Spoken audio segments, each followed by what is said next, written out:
Welcome back to Soumya Kannada channel. ನಾನು ಸೌಮ್ಯ. ಸಹಜವಾಗಿ ಹೃದಯ ಬಡಿತ ಬರೆದುಕೊಳ್ಳೋದಕ್ಕಿಂತ ಇನ್ನೂ ಹೆಚ್ಚಾಗಿ ಹೊಡೆದುಕೊಳ್ತಾ ಇದ್ದರೆ ಅದು ಸ್ಪೀಡಾಗಿ ಆಗ್ತಾ ಇರುತ್ತೆ.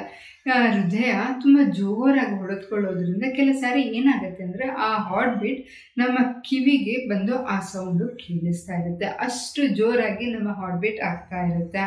ಸಹಜವಾಗಿ 72 ಸಲ ಹೊಡೆದುಕೊಳ್ಳೋ ಹೃದಯ ಕೆಲವು ಸಾರಿ ಏನಾಗುತ್ತೆ ಅಂದರೆ 100 ಸಲ, 120 ಸಲ, 150 ಸಲ ನಮ್ಮ ಹೃದಯ ಹಾರ್ಟ್ ಬೀಟ್ ಆಗ್ತಾ ಇರುತ್ತೆ. ಆ ಟೈಮಲ್ಲಿ ನಮ್ಮ ಹೃದಯಕ್ಕೆ ವಿಶ್ರಾಂತಿ ಅನ್ನೋದೇ ಸಿಗ್ತಾ ಇರಲ್ಲ.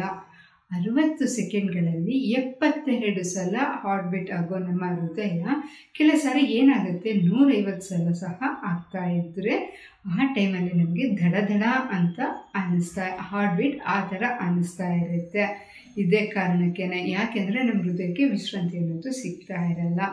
ಒಂದು ಸಲ ಹೊಡೆದುಕೊಳ್ಳೋದು 1 ಸೆಕೆಂಡ್ಗಿಂತ ಇನ್ನೂ ಹೆಚ್ಚಾಗಿ ಹೃದಯ ಬಡಿತ ಆಗ್ತಾ ಇದೆ ಅಂತ ಇಲ್ಲಿ ನಮಗೆ ಗೊತ್ತಾಗಿದೆ ಅಲ್ವಾ. ಇದನ್ನು ಆಲೋಚನೆ ಮಾಡಿದ್ರೆ 50 ಮಿಲಿ ಸೆಕೆಂಡ್ಗೆ ಬಡಿತ ಆಗಲು ಬೇಕಾಗಿರೋ ಸಮಯ ಒಂದೇ ಬಾರಿಗೆ ಮತ್ತೊಂದು ಬಾರಿಗೆ 50 ಮಿಲಿ ಸೆಕೆಂಡ್ಸ್ಗಳಷ್ಟು ಗ್ಯಾಪ್ ಅನ್ನೋದು ಇರುತ್ತೆ.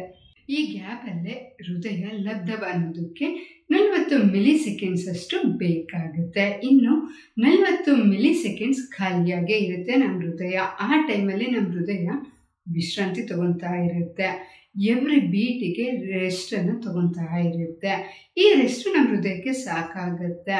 ನಮ್ಮ ಹೃದಯ ಬಲವಾಗಿರಲು, ಆರೋಗ್ಯವಾಗಿರಲು, ಹೃದಯದ ಖಂಡಗಳಿದೆಯಲ್ಲ ಅದೆಲ್ಲ ಸ್ಟ್ರೆಂತ್ ಆಗಿರಲು ಆ ಹೃದಯಕ್ಕೆ ನಾವು ಕೊಡೋ ರೆಸ್ಟು ಅಂದರೆ 40 ಮಿಲಿ ಸೆಕೆಂಡ್ಸ್ ಇದೆಯಲ್ಲ ಅಷ್ಟು ಸಾಕಾಗುತ್ತೆ. ಜೋರಾಗಿ ಬಡ್ಕೊಳಕ್ಕೆ ಸ್ಟಾರ್ಟ್ ಆದಾಗ ಆ ರೆಸ್ಟು ನಮ್ಮ ಹೃದಯಕ್ಕೆ ಸಿಗೋದಿಲ್ಲ. ಆ ಟೈಮಲ್ಲೇ ನಮಗೆ ಹೃದಯ ದಡ ಅಂತ ಬಡ್ಕೊಳ್ಳೋದು ಸ್ಟಾರ್ಟ್ ಆಗುತ್ತೆ.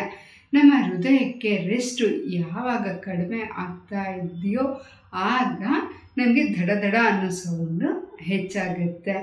ಆದ್ದರಿಂದ ಹೃದಯಕ್ಕೆ ರೆಸ್ಟು ಯಾವಾಗ ಕಡಿಮೆ ಆಗುತ್ತೋ ಆಗ ನಮ್ಮ ಆರೋಗ್ಯಕ್ಕೆ ಒಳ್ಳೆಯದಲ್ಲ ಅಂತ ನಾವು ತಿಳ್ಕೊಬೇಕಾಗುತ್ತೆ. ಹೃದಯ ದಡ ಅಂತ ಬಡ್ಕೊಳ್ಳೋದು ನಿಲ್ಲಬೇಕು ಅಂದರೆ ನಮ್ಮ ಹೃದಯಕ್ಕೆ ಖಂಡಿತ ವಿಶ್ರಾಂತಿ ಅನ್ನೋದು ತುಂಬಾ ಮುಖ್ಯ. ಅದನ್ನು ನಾವೇ ಕೊಡಬೇಕಾಗತ್ತೆ.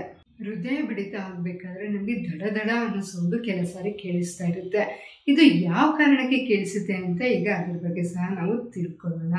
ಹೆಚ್ಚಾಗಿ ಮಾನಸಿಕ ಒತ್ತಡ ಹೆಚ್ಚಾದಾಗ, ಸ್ಟ್ರೆಸ್ ಲೆವೆಲ್ಸ್ ಹೆಚ್ಚಾದಾಗ, ಆ್ಯನ್ಸೈಟಿ ಏನಾಗುತ್ತೋ ಏನೋ ಅಂತ ಯಾವಾಗಲೂ ಟೆನ್ಷನ್ ಆಗ್ತಾ ಇದ್ದರೆ, ಹಾಗೆಯೇ ನಮ್ಮ ಮೈಂಡಲ್ಲಿ ಯಾವಾಗಲೂ ನೆಗೆಟಿವ್ ಥಾಟ್ಸ್ ಇದ್ದರೆ, ಹಾಗೆಯೇ ಇರಿಟೇಷನ್, ಇದರಲ್ಲಿ ಏನೇ ಇದ್ದರೂ ಸಹ ನಮ್ಮ ಹಾರ್ಟ್ ಬೀಟ್ ತುಂಬಾ ಹೆಚ್ಚಾಗುತ್ತೆ. ಆಗ ಈ ಥರ ದಡ ಸೌಂಡ್ ಅನ್ನೋದು ನಮಗೆ ಕೇಳಿಸ್ತಾ ಇರುತ್ತೆ.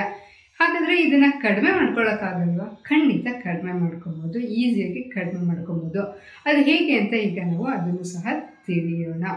ಫಸ್ಟ್ ನೀವು ಈ ಥರ ತುಂಬ ದಡ ತುಂಬ ಹೃದಯ ಬಡಿತ ಜೋರಾಗಿ ಆಗ್ತಾಯಿದ್ರೆ ಒಂದು 5 ನಿಮಿಷ ನೀವು ಕೂತ್ಕೊಂಡ್ಬಿಟ್ಟು ಜೋರಾಗಿ ನಿಮ್ಗೆ ಎಷ್ಟಾಗುತ್ತೋ ಅಷ್ಟು ಕೆಪಾಸಿಟಿಲಿ ನೀವು ಉಸಿರಾಡೋದಕ್ಕೆ ಸ್ಟಾರ್ಟ್ ಮಾಡಿ. ನೀವು ಉಸಿರಾಡಬೇಕಾದ್ರೆ ನಿಮ್ಮ ಗಮನ ಉಸಿರಾಟದ ಕಡೆ ಇರಲಿ. ಹೇಗೆ ಆ ಉಸಿರಾಟ ಹೇಗಾಗುತ್ತೆ ಅನ್ನೋ ಕಡೆ ನೀವು ಗಮನ ಹರಿಸಿ. ಆಗ ನಿಮಗೆ ಗೊತ್ತಿಲ್ಲದಲೇ ಸ್ಟ್ರೆಸ್ ಲೆವೆಲ್ ನಿಮಗೆ ಗೊತ್ತಿಲ್ಲದಲೇ ಕಡಿಮೆ ಆಗುತ್ತೆ. ದಡ ಅನ್ನೋ ಸೌಂಡು ಕಡಿಮೆ ಆಗುತ್ತೆ. ಆಗ ಸಹಜವಾಗಿ ಹಾರ್ಟ್ ಬೀಟ್ ಆಗೋದಕ್ಕೆ ಸ್ಟಾರ್ಟ್ ಆಗುತ್ತೆ. ಹಾಗೆಯೇ ಇನ್ನೊಂದು ಆಸನ ಇದೆ. ಇದು ಯಾರು ಬೇಕಿದ್ರೂ ಮಾಡ್ಬೋದು, ತುಂಬಾ ಈಸಿ ಇದೆ. ಆ ಆಸನವನ್ನು ನೀವು ಸಹ ಟ್ರೈ ಮಾಡಿ. ಅದು ಯಾವುದು ಅಂದರೆ ಬ್ರಾಹ್ಮಿಣಿ ಆಸನ ಅಂತ. ಇದನ್ನು ನೀವು ಮಾಡೋದ್ರಿಂದ ಎಲ್ಲಿ ಬೇಕಿದ್ರೂ ನೀವು ಕೂತ್ಕೊಂಡು ಮಾಡ್ಬೋದು. ಈ ಥರ ಮಾಡೋದ್ರಿಂದ ನಿಮಗೆ 5 ರಿಂದ 10 ನಿಮಿಷದಲ್ಲೇ ನಿಮಗೇನೆ ರಿಸಲ್ಟ್ಸ್ ಅನ್ನೋದು ತುಂಬ ಬೇಗನೆ ಸಿಗುತ್ತೆ. ಹೃದಯ ಬಡಿತ ತುಂಬ ಎಷ್ಟೇ ಸ್ಪೀಡಲ್ಲಿದ್ರೂ ತುಂಬ 5 ರಿಂದ 10 ನಿಮಿಷದಲ್ಲೇ ಅದು ಸಹಜವಾಗಿ ಹಾರ್ಟ್ ಬೀಟ್ ಆಗೋದಕ್ಕೆ ಸ್ಟಾರ್ಟ್ ಆಗುತ್ತೆ. ಇದನ್ನು ಯಾರು ಬೇಕಿದ್ರೂ ಮಾಡ್ಬೋದು. ಯಾವಾಗ ಮನಸ್ಸು ಸರಿಗಿಲ್ಲ ಅನಿಸುತ್ತೋ ಅಥವಾ ತುಂಬ ಹೆಚ್ಚಾಗಿ ಏನಾದರೂ ಟೆನ್ಷನ್ಸ್ ಆಗ್ತಾಯಿದ್ರೆ ಆ ಟೈಮಲ್ಲಿ ನೀವು ಈ ಆಸನವನ್ನು ಮಾಡೋದಕ್ಕೆ ಸ್ಟಾರ್ಟ್ ಮಾಡಿ.